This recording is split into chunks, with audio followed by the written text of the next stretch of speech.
I'm Jesse, this is American Beef Ranch. Today, we're changing a gearbox on a pivot in the cornfield.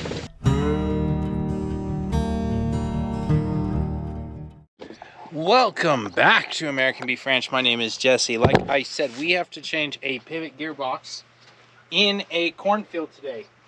So, this is our used replacement gearbox. And basically what happens is there's a spiral gear in here and there's a big gear like this. This gets rained on the entire lifespan of it, and they are not very good quality anymore like they used to be, and so they fail. And also they don't get maintenance properly by most farms, and so they fail, and sometimes they just fail. Anyway, we have one up in a pivot in a cornfield that has failed, so we are going to take this used one off of a pivot that's sitting in a corner over here that we're not using right now, and we're going to go ahead, carry this out in the cornfield and put it on that pivot. So I'm going to show you guys that today, show you kind of how corn's a pain in the butt to really work with, and how this is not an easy job at all. These weigh at least 110 pounds dry. It's full of oil, and you got obviously the U-joint and this drive line, which I probably will take off, but maybe we'll see. Anyway, let's get out in the cornfield. The pivot watered this road earlier today, one of the pivots, the big pivot, so I'm hoping we can make it there without getting stuck. That's also a problem. But I've had quite the Labor Day weekend. It is Monday, Labor Day afternoon, evening, and I have really, the farm is just not had the best Labor Day. So Friday morning when I got out to do my checks, pretty much everything was broke down. The big pivot had a flat tire, or the big pivot on the home farm had a flat tire and a rim failure, which also caused the gearbox to need to be replaced. Then our 15 horsepower irrigation pump burned up. We have, on the home farm, we have two 20s and a 15. So the 15 horsepower irrigation pump was burnt up. So what I decided to do is I traded water to my little pivots, which is completely normal for me to do anyway. So when I did that, I started gathering parts, and I pulled off the irrigation pump to take to the pump shop to get rebuilt. I gathered up some extra rims we had laying around to get them new tires and tubes put on. And once I finally got them to town in the afternoon, they told me we're not going to have it till Tuesday. We don't have anybody here to work on it for the tires and wheels, which is kind of ridiculous. And then on top of that, the pump's not gonna be done till Tuesday night or Wednesday, which isn't that bad for the pump. So we will have a new pump, and also, oh yeah, that's right, wasp. I gotta get this pivot moving because we need to turn it on when we're done. This is not the one with the bad gearbox, it's just another one that needs to run. And when that pump burned up, the power is interconnected to this pivot, and so I'm not sure if something went wrong or not, but we've got to try to figure out how to get this guy moving. All right, so I messed with that pivot down there. Couldn't figure it out. I checked all the electrical stuff, and it all looks good. All the fuses are good. I'm not seeing anything really burned up, so may have to have the electrician come out. So here's our culprit. It's this first tower right here that's in that nice tall spot in the field. Yeah, so that's where the problem is. I've already been in there and checked it out yesterday. It's a bad gearbox. I know the gearbox is bad because I found a broken U-joint, and I've also heard that tower whine a little bit for quite a while, and he kept moving, so I was like, oh, we'll be okay for a while. Well, it finally decided to give out. So what I've got to do is I've got to literally pack all the tools by hand right up into there. And I've got to jack that up, take the tire off, unbolt the gearbox, carry in this other gearbox, and bolt it back on. So I'm going to start packing tools in and get set up so that we can get this gearbox on. We'll show you guys how much fun this is inside of corn. So if you've never been in a corn field while it's pollinating, this is what it looks like. And so it's super dusty because literally, here, let me show you. So The corn is in the reproductive, or just hit the reproductive stage. So you have the tassel. You can see those little chunks. There's these right here. And it's literally falling down and pollinating these fibers. Each one of these fibers connect to an individual kernel inside the cob, inside the corn plant, and that's what pollinates the crop and tells it to, like, hey, make the kern. So here's our culprit. You can see this tire was dragged that way by that tire, which made quite a rut because I tried to reverse it and went that way. Obviously we have a broken U-joint. So there's that, but basically this gearbox is seized up. You can see it's been leaking. It actually, I should be able to turn this by hand and get it to move. This one's not. So what we have to do is unbolt these 5 bolts. This is a pain in the butt and it's in the way, but we also have to make sure that we put the jack somewhere that we can get to those bolts and have access but still have good stability. So that's going to be right here under this. So I'm going to get this jack set up and get the pivot jacked up off the ground just a little bit. We don't need a whole lot. You just got to get it up so I can get the tire unbolted. We'll push the tire off, try to keep the tire standing in the pivot jack, and then we'll do the work we got to do, put the tire back on, and just like that, we're done. So, and it is time for this pivot to run, so you know it's pretty crucial we get this done now. Another thing that's lost quality over the years is these high lift jacks, or handyman jacks as people like to call them. They've lost quality.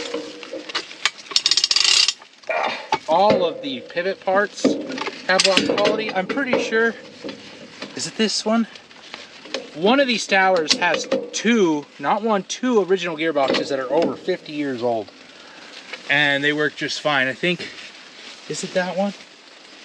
Can't see. I don't think it's this one, but maybe that other pivot down off the hill here.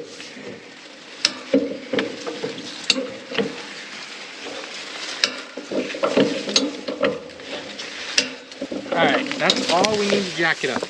So the nice thing about this pivot, this is what they call a red rinky pivot. So it is a lighter built pivot. It's also the span is shorter, so that helps too. So what we're gonna do is we're gonna walk back out of the field down the corn. I'm gonna start gathering my hand tools next that I need. I will hopefully get them all packed in together with one. I need a backpack. Pack them in here. We'll get this tire off, get the gearbox off, and keep working. So actually, I think this is a original style gearbox with bolts. The new ones have studs with nuts on it. That means this gearbox is super old. So this gearbox has made it quite a while, and it's no shame that it's gone out now. But we'll get her unbolted and move on with our day.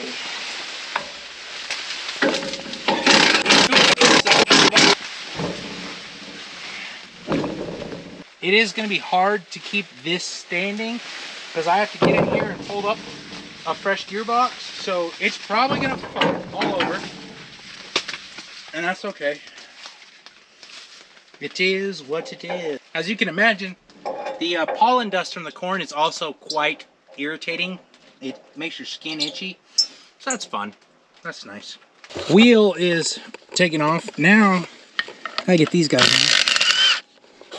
in. And they've been in there a while, but luckily this little 3/8 compact Milwaukee just eats. Just eats. And so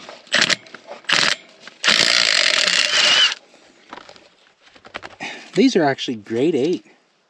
Now, I don't know about that one, but that one is. No, yeah, those are all grade 8 hardware. Nice, can I? Okay, so these ones up here, are usually a problem.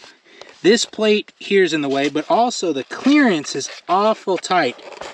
So what I've ended up having to do a lot lately is the old double wrench trick, which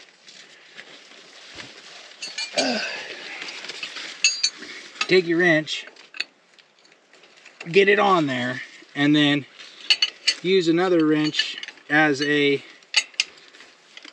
extended handle.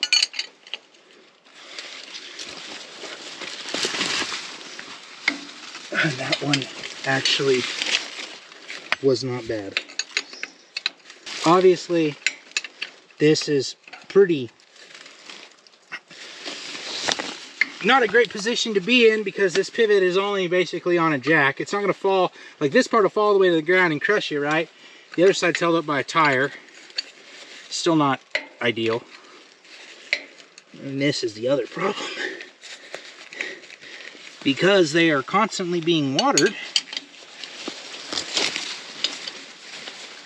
mill scale and other watery things happen. So I have got these two bolts, well, they're studs with nuts on them, loosened up.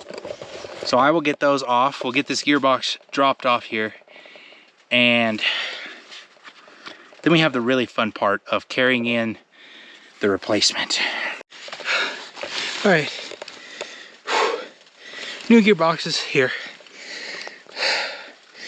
and excuse me, one of the other issues with cornfields, corn leaves are sharp, if you didn't know, and they give you a bunch of little cuts and stuff. But gearbox is here.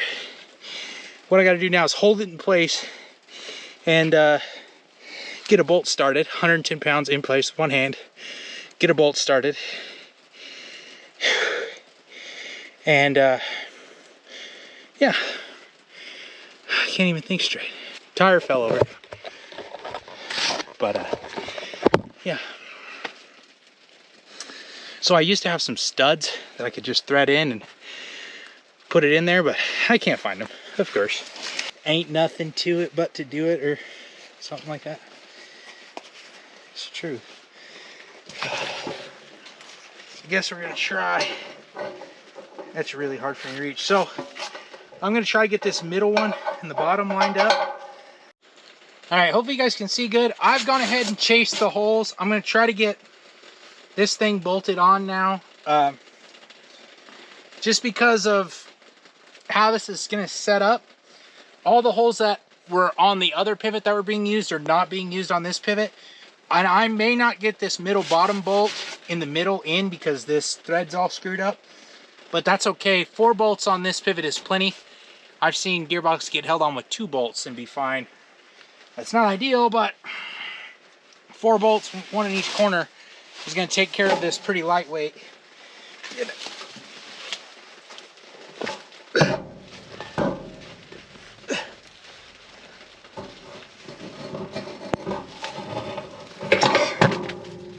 All right, I've got the bolts started. I'm going to get them all tightened down, and then we'll get this drive line figured out and get this tire bolted back on and be done with this deal. All right, as you can see, I can move this back and forth by hand. It's bolted down, it's looking good. Now, everything about these bigger tires is better. Better pivot tracks, less rotational wear on these, a whole bunch of benefits, except for mounting them to the pivot. They are a pain in the butt because they're bigger, they're heavier, they're just a pain in the butt. So let's get this one mounted, and then I'll explain the other problem we have.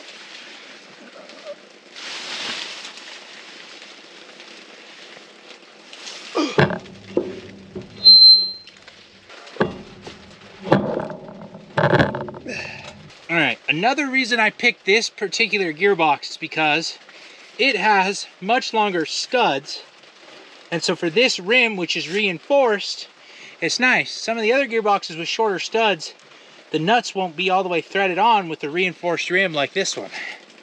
We are bolted up, tightened up, but we have a problem. This drive shaft is welded to the U-joints on both ends. I have a good U-joint there. I don't have one there. And the problem is, I'm not sure how easy you guys can tell. That's been on there a while. It's not gonna wanna come off. So what I'm gonna try to do is take these 2 bolts out to get the drive line off, and then let the pivot walk to the end of the field so I can start the water. And when it gets over there, I can more easily work on that to get a new U-joint and the extra drive line I have on here. But who knows how that's gonna go. So let me grab my tools. We'll get that guy busted off.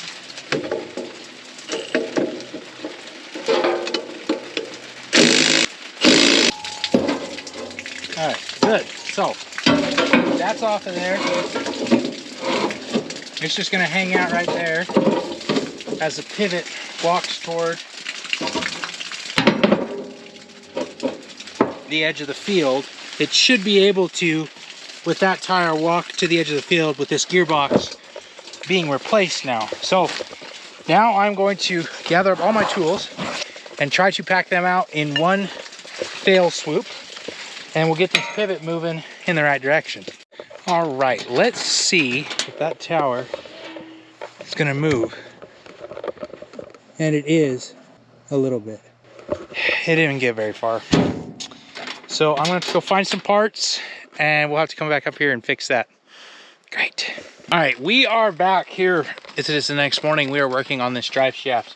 I have the old drive line or U-joint taken off of the center drive. It's this guy right here. You see I had to cut it with the grinder on both sides. I had to beat it back and forth. Finally, I got it off.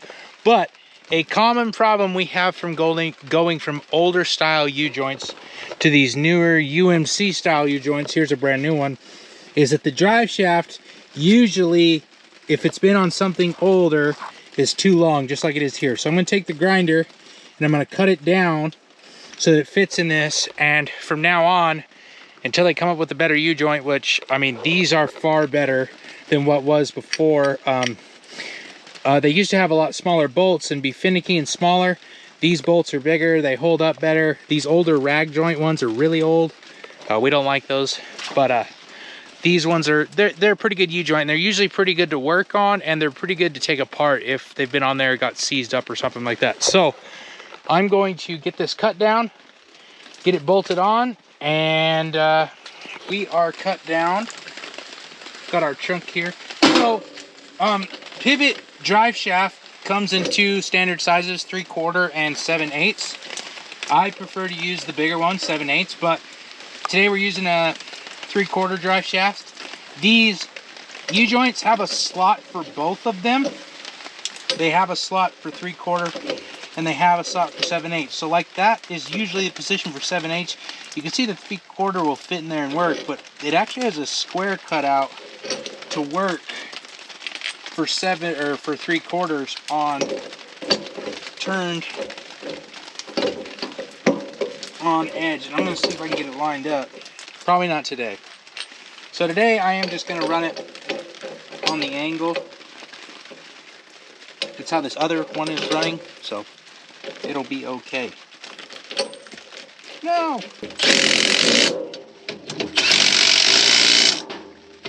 That's not going anywhere. All right, we are all done. We've got the drive shaft in place. This U-joint's a little loose down here, but it'll be okay. New one here. Replace the gearbox, tires back on, all of our old junk we're gonna pack out of the field, and we're gonna go get some water started. God bless, have a wonderful day. We'll see you next time on American Beef Ranch.